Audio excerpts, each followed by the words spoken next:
My name is Karen. 4 years ago, I stepped into a life I thought was perfect.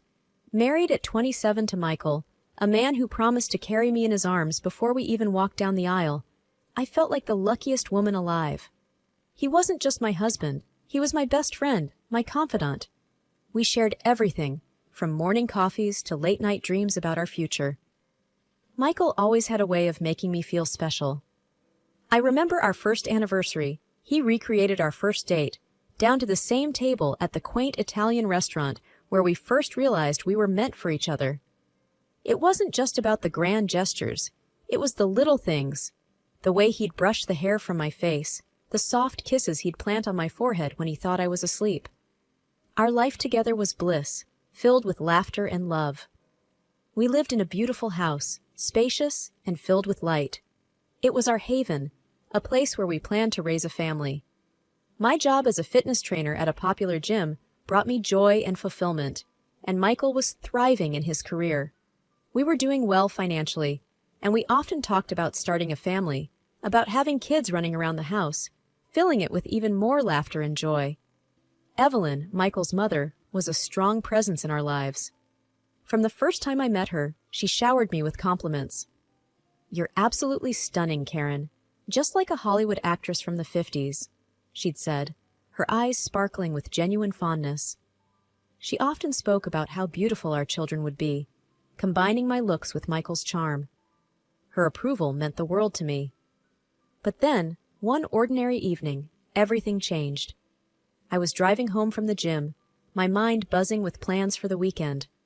Michael and I had planned a small getaway, just the two of us, a chance to reconnect and talk more about our future, about finally starting that family we'd always wanted. As I approached the intersection, a song we both loved started playing on the radio. I smiled, turning up the volume, lost in the moment. That's when it happened. Out of nowhere, a car ran the red light and slammed into my side. The impact was deafening, a cacophony of crunching metal and shattering glass. My head whipped to the side, and pain erupted across my face and body. The world spun wildly, a blur of lights and sounds, and then, as quickly as it had all started, everything plunged into silence and darkness. Waking up in the hospital was like emerging into a world I no longer recognized. My body was a patchwork of aches and bandages. The first few days were a blur of doctors, painkillers, and Michael's face, etched with worry. Michael sat beside me, holding my hand. His voice was gentle, but his eyes couldn't hide his concern. "Hey, how are you feeling?" he asked. I tried to smile, but it hurt. "Like I've been hit by a truck," I joked weakly. He offered a strained smile, but said nothing. The nurses were kind, always checking in, offering comforting words. But their eyes, full of pity, told a story they didn't voice. I knew I was badly hurt, but the extent of it was hidden beneath the bandages that wrapped my face. As days turned into a week, Michael's visits grew shorter, his excuses more frequent. "Work's crazy right now," he'd say, or "Mom needs my help with something." I understood, or at least I tried to, but the silence and the solitude in the hospital room were suffocating. The day came to remove the bandages. I sat in front of a mirror, my heart racing. The nurse, a kind woman named Lisa, offered me an encouraging smile. "Ready?" she asked. I nodded, not trusting my voice. Slowly, she unwrapped the bandages, revealing my reflection bit by bit. The face staring back at me was a stranger's, scarred, distorted, a stark contrast to the woman I used to be. I couldn't hold back the tears. Lisa put a comforting hand on my shoulder. "It's still early days. Healing takes time," she said softly. I barely heard her. My thoughts were consumed by fear. What would Michael think? What would everyone think? I was no longer the woman he married. Michael's next visit was the hardest. He walked in, his usual confident stride faltering as he saw my face. "Hey," he said, his voice barely above a whisper. I looked away, unable to meet his eyes. "It's bad, isn't it?" I asked, my voice trembling. Michael paused, struggling to find the right words. It's not that bad. You're still you." But the way he said it, the way he couldn't quite look at me, spoke volumes. I lay there, feeling a chasm growing between us. The man who had promised to carry me through life seemed lost, unsure of how to bridge the gap that my scars had created. He came out of the hospital room, and I overheard him on the phone. His words, meant to be private, cut through me like a knife. "I don't know, Mom. She became ugly. It's hard to look at her," he said, and there was something like disgust in his voice. I lay in bed, staring at the ceiling, tears streaming down my face. I felt betrayed, not by his words, but by the realization that his love had conditions I was no longer able to meet. I mourned for my lost beauty, for the love I thought was unconditional, and for the future that now seemed like a distant dream. Returning home was supposed to be a relief, a step towards normalcy. But as I crossed the threshold of the house that once symbolized love and warmth, I felt sick because of the suffocating atmosphere of hostility, hidden hints, and disgust. The first few days, Michael was quiet, almost tiptoeing around me. Our conversations were strained, filled with awkward silences. I tried to bridge the gap, to reach out to him, but it felt like talking to a wall. One evening, as I sat on the couch trying to read, Michael walked in. He glanced at me, then quickly looked away. "How was your day?" I asked, hoping to start some kind of conversation. He shrugged, keeping his eyes fixed on the TV. "It was okay. Busy." I nodded, feeling a knot in my stomach. "I was thinking, maybe this weekend we could go out, just to get some fresh air." Michael hesitated, then said, "I don't think it's a good idea. Maybe you should rest more." His words stung. It wasn't about resting. It was about not wanting to be seen with me. I turned my attention back to my book, but the words blurred through my tears. It wasn't just Michael. Evelyn's visits were even more difficult. She would come in, her face twisted in a poorly disguised grimace as she looked at me. Her words were polite, but her eyes were cold. One day, she sat across from me, her gaze wandering everywhere but my face. "It's such a shame what happened," she said, a tinge of something like disgust in her voice. I clenched my fists, trying to maintain my composure. "Yes, it is," I replied, my voice steady despite the turmoil inside. Evelyn sighed, tapping her fingers on the table. "Well, we must all move on, right? Life doesn't stop."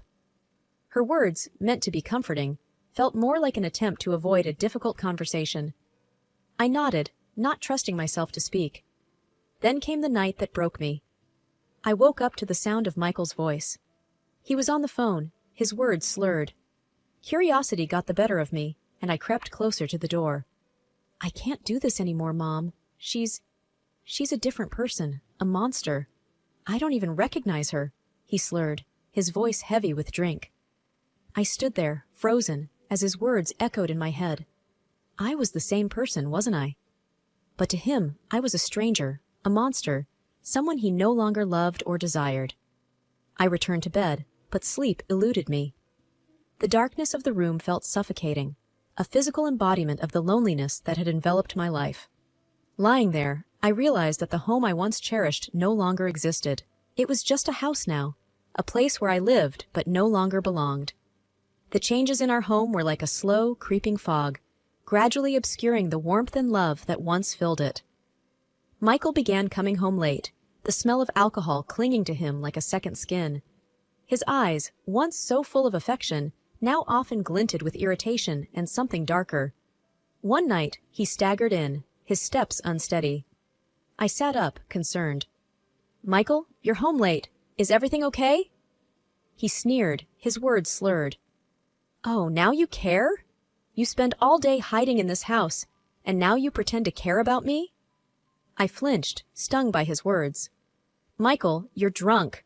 Let's talk about this in the morning." He laughed bitterly, a sound that sent shivers down my spine. "What's there to talk about? Look at you. Look at us."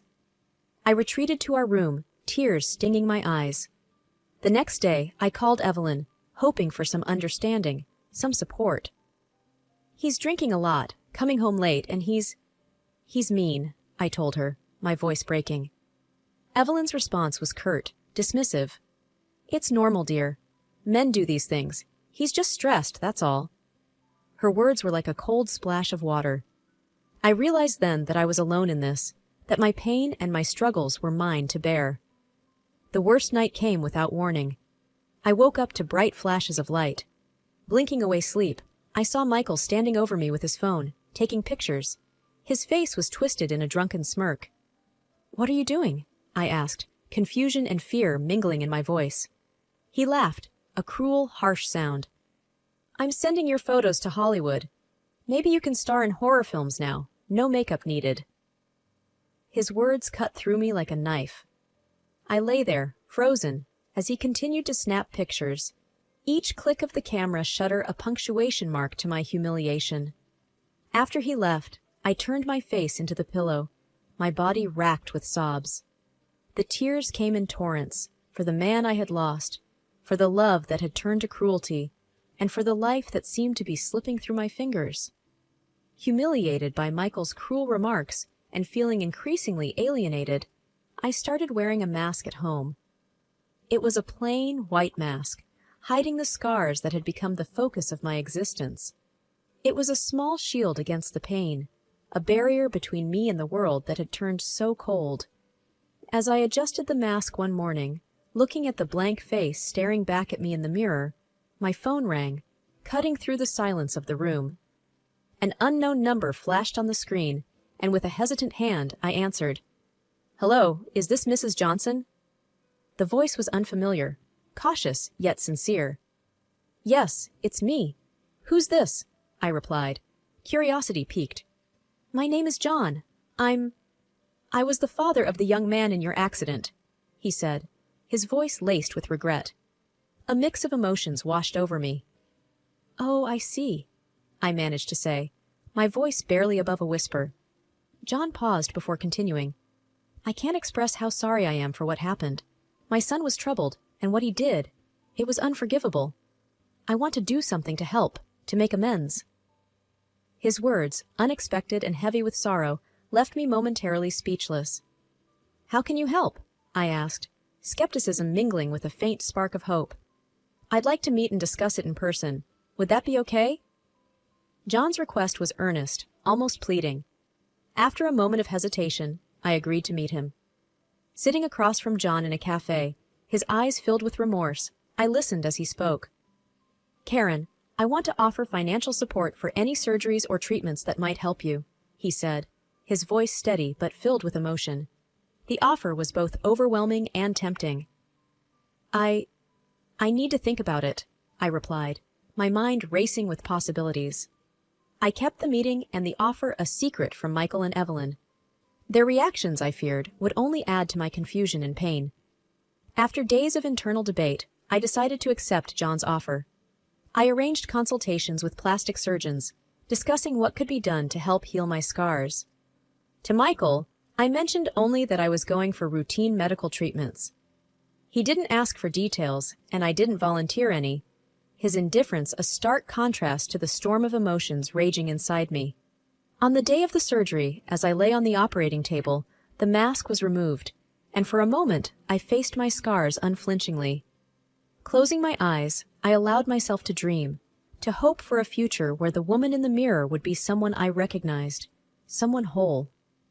Weeks turned into months since the surgery, and with each passing day, my face healed, slowly returning to what it once was. But I kept this transformation hidden under my mask, a secret held close to my chest. Michael, lost in his own world, didn't seem to notice or care. The day I returned home from my final follow-up appointment, the mask firmly in place, I braced myself. Michael and Evelyn were there, their expressions clouded with disdain as I walked in.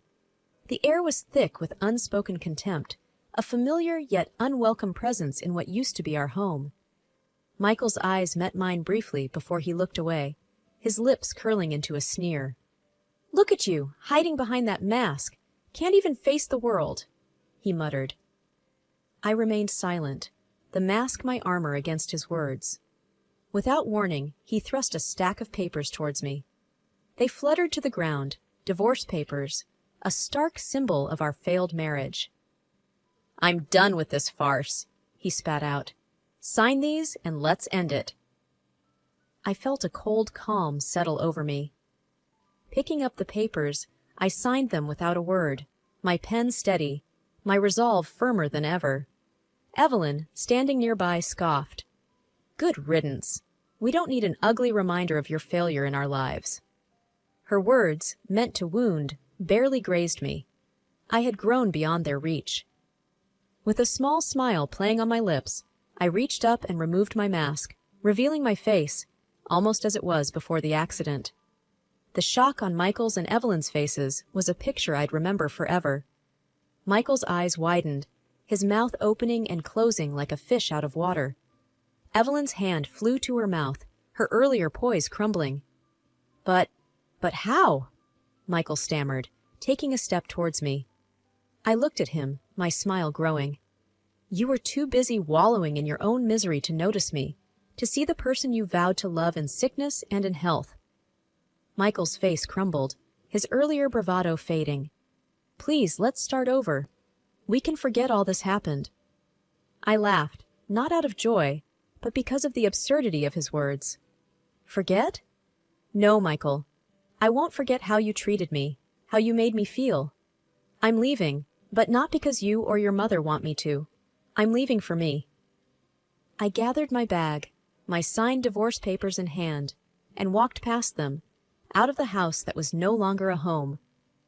Their shocked faces were the last image I took with me, a reminder of how far I had come and the new life that awaited me. Starting over wasn't easy, but it was necessary. I moved into a small apartment, a space that was mine alone. It was here, among unpacked boxes and bare walls, that I began to rebuild my life.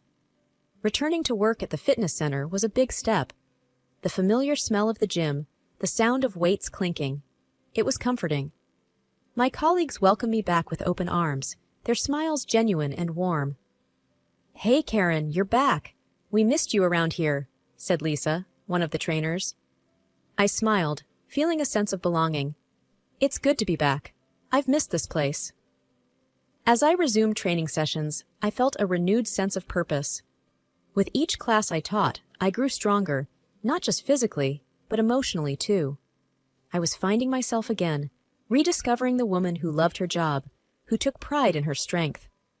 One day, after a particularly grueling session, I sat down on a bench, catching my breath. That's when John walked in.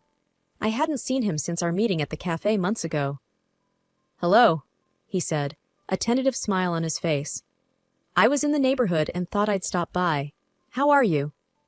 I stood up, surprised but pleased to see him. "I'm doing well, thank you. It's good to see you, John." We talked for a while, about mundane things at first, the weather, the gym. Then, the conversation shifted to more personal topics. "I never got the chance to thank you properly," I said, my voice sincere. "Your help. It changed everything for me." John's smile was warm. "I'm just glad I could do something to make amends. You've come a long way." He hesitated for a moment before continuing. "I was wondering if maybe you'd like to grab a coffee sometime? No pressure, just as friends." The invitation caught me off guard, but it was a pleasant surprise. "I'd like that," I replied, a genuine smile spreading across my face.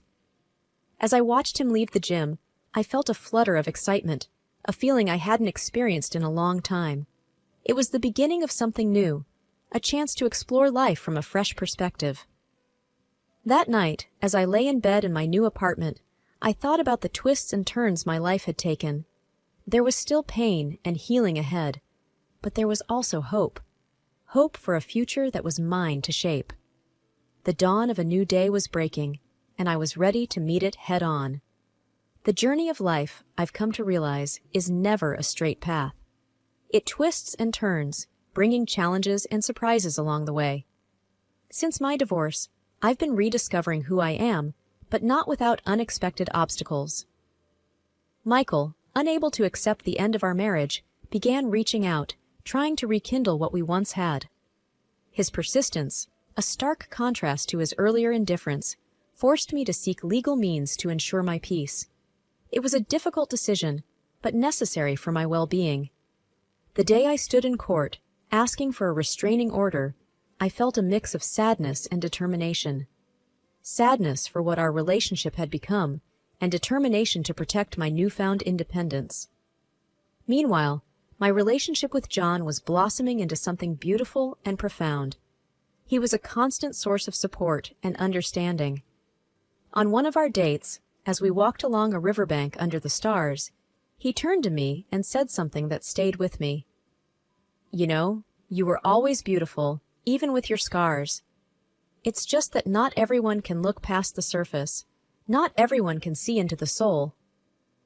I looked at him, touched by his words. "Thank you, John. That means more to me than you can imagine." He smiled, his eyes reflecting the starlight. "It's the truth, and I'm grateful for every part of you." That night, as I lay in bed, reflecting on everything that had happened, I felt a deep sense of contentment. My journey had been fraught with pain and heartache, but it had also led me to a place of self-acceptance and love. I realized then that the most profound form of love isn't about how we look or what we have. It's about being loved for our soul, for the essence of who we are.